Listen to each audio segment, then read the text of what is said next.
If you could step inside my mind when I was 40, you wouldn't find peace. You'd find noise. 1,000 unfinished thoughts shouting over each other. I was always late. Late to relax, late to breathe, late to feel satisfied. My mind was never where my body was. If I was at work, I was worrying about home.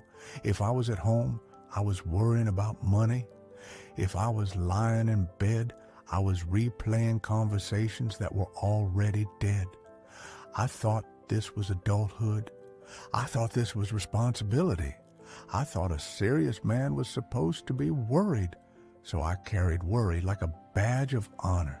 I worried about whether I was falling behind, whether someone younger was catching up, whether I said the wrong thing in a meeting, whether I said too little, whether people respected me, or were quietly laughing. I worried about problems that didn't exist yet, and enemies that never showed up.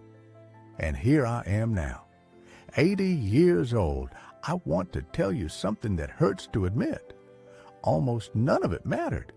The sleepless nights, the tight chest, the constant mental rehearsals. 99 out of 100 things I worried about never happened, and the few that did, they came anyway. Worry didn't stop them. It didn't soften the blow. It just made me tired before the fight even began. I paid for peace with my health. I paid for control with my joy. The biggest lie I believed was this: if I stop worrying, something bad will happen. But the truth is the opposite. Bad things happened while I was worrying.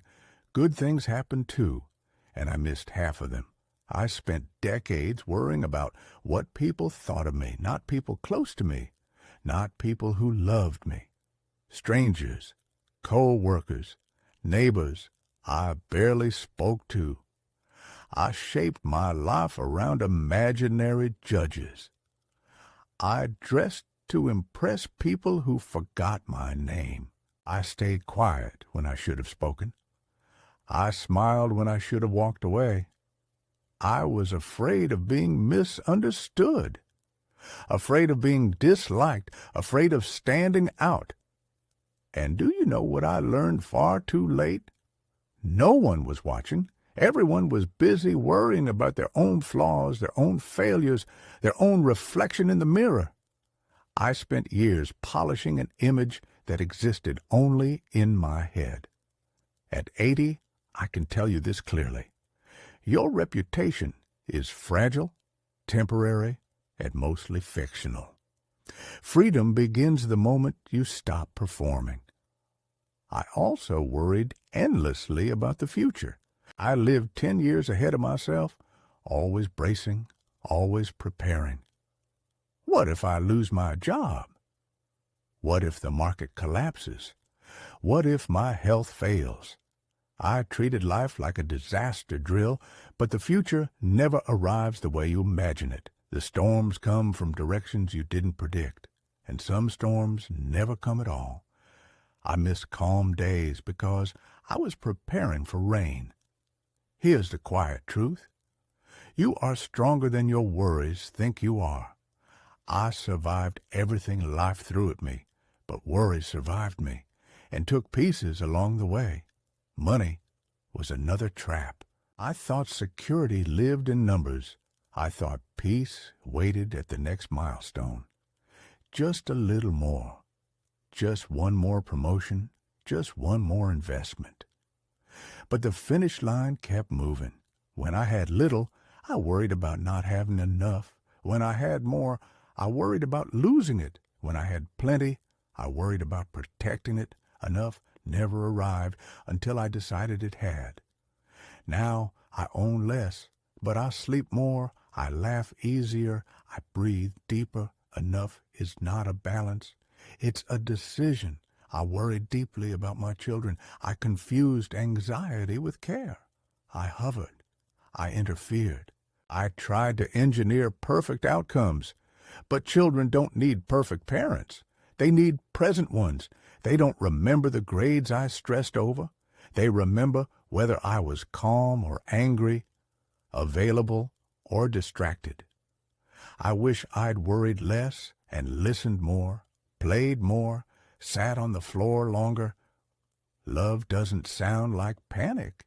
It sounds like attention. And maybe the hardest truth of all, worry robbed me of the present. I was always elsewhere. I missed sunsets because I was checking the time. I missed laughter because I was thinking about tomorrow. I missed silence because my mind was never quiet. Now, at 80, it's the small moments that remain. Warm sunlight, a simple meal, a familiar voice.